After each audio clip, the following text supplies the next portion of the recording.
நீங்க நினைச்ச எதுவுமே நடக்கல, நீங்க பல வருஷமா ட்ரை பண்ற விஷயம் உங்களுக்கு கிடைக்கல, வாழ்க்கையே வெறுப்பா இருக்குன்னா இந்த வீடியோ உங்களுக்கு தான். அனைத்து நல்ல உணவுகளுக்கும் வணக்கம். Welcome back to believe channel. ஒரு அழகான கிராமம் இருந்துச்சு. அந்த கிராமத்துல ஒரு கூரை வீட்டுல ஒரு தாத்தா வாழ்ந்து வந்தார். தாத்தாவுக்கு டெய்லி என்ன வேணும்னா அங்க இருக்கிற அழகான பூக்கள், செடி, மரம் எல்லாத்தையும் பராமரிக்க தான் அவரோட வேலையே. இந்த அழகான மலை கிராமத்துல இருக்க பூக்களை ரசிக்க நிறைய டூரிஸ்ட் தினமுமே வருவாங்க. நைட்டே அந்த பூக்களுக்குள்ளேயே அது பேசிக்கிறது, நான் ரொம்ப அழகா இருக்கேன், என்கிட்ட வந்து நிறைய பேர் போட்டோஸ் எடுத்தாங்க, பாத்தியா நீ பாத்தியா நீ பாத்தியா, அந்த பூக்களே அதுக்குள்ளே பேசிக்கிட்டு இருக்கு. அதுல ஒரு செடி மட்டும் தனக்கு தானே புலம்பிக்கிட்டே இருக்கு. எந்த செடியும் நம்ம கூட பேசவும் மாட்டுது, எந்த மக்களும் நம்மளை பார்க்க வர மாட்டாங்க. ஆனா இந்த தாத்தா மட்டும் டெய்லியும் தண்ணி ஊத்துறாங்கன்னு தனக்கு தானே புலம்பிட்டே இருக்கு. இப்படியே பல வருடங்கள் உருண்டோடுது. மறுபடியும் ஒரு நாள் நைட்டு எல்லா பூக்களுமே பேச ஆரம்பிக்குது. ஏய், நீ தான் பல வருஷமா பூக்க மாட்டேல, அதை நாங்களும் பல வருஷமா பார்த்துட்டு தான் இருக்கோம், அப்படி இருந்து ஏன் பூக்க நீ ட்ரை பண்ற, பெசாடி செத்துற வேண்டியதானு எல்லா பூக்களுமே அதை பார்த்து திட்டிகிட்டே இருக்கு. டெய்லி இதே மாதிரி நடக்க விட்டியும் அந்த செடியை யோசிச்சு, சரி நம்ம முயற்சியை கை விட்டுறலாம், நம்மகிட்ட அப்படி என்ன தனித்துவமா இருக்க போகுது, நம்மளும் கூட்டத்தில் ஒருத்தன் தானே, நம்மளும் பல வருஷமா ட்ரை பண்ணி பார்த்துட்டோம், ஒன்றும் முடியலை, பெசாடி நம்ம முயற்சியை கை விட்டுலாம்னு யோசிக்கும் போது தூரத்துலேருந்து ஒரு குரல் கேட்குது. அந்த குரல் யாருன்னா நிலவு.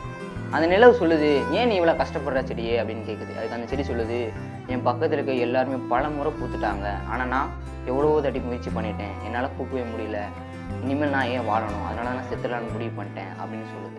அதுக்கு அந்த நிலவு சொல்லுது, நீ ஏன் மற்றவங்கள பார்க்குற, மற்றவங்களோட ஏன் நீ உன்னை ஒப்பிட்டுக்கிற, உனக்குன்னு நேரம் வரும், அப்போ உன்னோட தனித்துவம் உனக்கே தெரியும், அது வரைக்கும் நீ உன் முயற்சி கை விட்டுறாத அப்படின்னு வந்து அந்த நிலவு சொல்லுது. அதுக்கு அந்த செடி சொல்லுது, எத்தனை வருஷம் வெயிட் பண்ணுறது, 1 வருஷம், 2 வருஷம், 5 வருஷம், 10 வருஷம் ஆயிடுச்சு, இன்னும் ஒரு மொட்டு கூட விடலை, நீங்களே சொல்லுங்க, நான் இன்னும் எத்தனை வருஷம் தான் ட்ரை பண்ணுறது, இதுக்கு மேலே என்னால் முடியாதுன்னு சொல்லுது. அதுக்கு அந்த நிலவு சொல்லுது, உன்னோட முயற்சியை நீ இழந்துடாத, உன் நம்பிக்கையை நீ கை விட்டுறாத, என்னோட வார்த்தையில நம்பு, உன்னால் முடியும்னு அந்த நிலவு சொல்லுது. சரி, அந்த நிலவு சொன்ன மாதிரியே நம்ம முயற்சியை கைவிட வேணான்ட்டு மீண்டுமே அது முயற்சி பண்ண ஆரம்பிக்குது.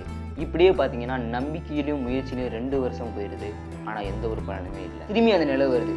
நிலவு வந்து அந்த செடியை சொல்லுது, பரவாயில்ல, நீ இனிமே உன் நம்பிக்கை நீ விடலை, உனக்கான நேரம் வந்துருச்சு, நாளைக்கு நீ யாருன்னு தெரியும் அப்படின்னு சொல்லுது. என்ன நீங்கள் சொல்கிறீங்க அப்படின்னா, நீ முட்டு விட்டுட்ட, அது கூட உனக்கு தெரியல உன் முயற்சியால். ஆமாம், அந்த செடிக்கு பயங்கர சந்தோஷம், நாளைக்கு பாரு நீ யாருன்னு, உன்னோட தனித்திறமை என்ன, மற்ற பூவை விட நீ எப்படி மாறுபட்டுருக்கேன்னு தெரியும் சொல்லுது. அந்த செடிக்கும் பயங்கர சந்தோஷம், அது யாருன்னே தெரியல, ஆனால் அது முட்டு விட்டதுக்கே அவ்வளோ சந்தோஷப்பட்டுச்சு. மறுநாள் காலையில் எல்லா செடியிலும் குளிக்கிறதுக்கு முன்னாடி இது முடிச்சிருச்சு, ஏன் சூரியன் வர்றதுக்கு முன்னாடி இது எந்திரிச்சிருச்சு. அப்போ பார்த்தீங்கன்னா இங்கிட்டு சூரியன் உதயமாயிட்டு இருக்கு, இங்கிட்டு நிலவும் மறைஞ்சிட்டு இருக்கு. அப்போன்னு பார்த்தீங்கன்னா நிறைய வண்டிகள் வந்துக்கிட்டே இருக்கு, ஆனால் அந்த வண்டியில் வேற எதுவுமே இது காதை கேட்காம, அம்மா நம்ம பூக்க போகிறோம் அப்படின்ற ஒரு சந்தோஷத்தில் இருக்கு. சூரியன் உதயமாகுது, இந்த செடியும் மலருது. பார்த்தீங்கன்னா 12 வருஷத்துக்கு ஒரு முறை பூக்கக்கூடிய குறிஞ்சி பூ தான் இது. அப்போ அந்த நிலவும் பார்க்குது, சூரியனும் பார்க்குது, எல்லா செடிகளும் முடிச்சு பார்க்குது. இது அவ்வளோ அழகாக இருக்குது. 1500 பேர் வர இடத்துல பல லட்சம் மக்கள் இதை பார்க்க வந்திருந்தாங்க. அப்போ தான் புரிஞ்சிச்சு இந்த செடிக்கு தன்னோட தனித்துவம் என்ன. தெய்வத்தால் ஆகாதெனினும் முயற்சி தன் மெய்வருத்த கூலிகள், இது திருவள்ளுவர் சொன்னது. இதுக்கான பொருள் என்னன்னா, கடவுளால் கூட முடியலன்னா பரவாயில்ல, உன் முயற்சியும் உன் நம்பிக்கையும் நீ கைவிடாமல் இருந்தேன்னா அந்த வெற்றியை நீ தேடி போக தேவையில்ல, அந்த வெற்றி உன்னை தேடி வரும் அப்படின்ற அர்த்தம் தான் இது. இதே மாதிரி தான் உங்களுக்கான வெற்றி அடுத்த நொடியில் இருக்கலாம். நீங்கள் இந்த நொடியில் உங்கள் முயற்சி நீங்கள் கைவிட்டீங்கன்னா அந்த அடுத்த நொடியில் இருக்கக்கூடிய சந்தோஷத்தை உங்களால் அனுபவிக்க முடியாது. அதனால் நீங்கள் என்ன பண்ணீங்கன்னா விடாமுயற்சியோடு இருங்க, ஆனால் தான் நம்ம எதையுமே ஜெயிக்க முடியும்.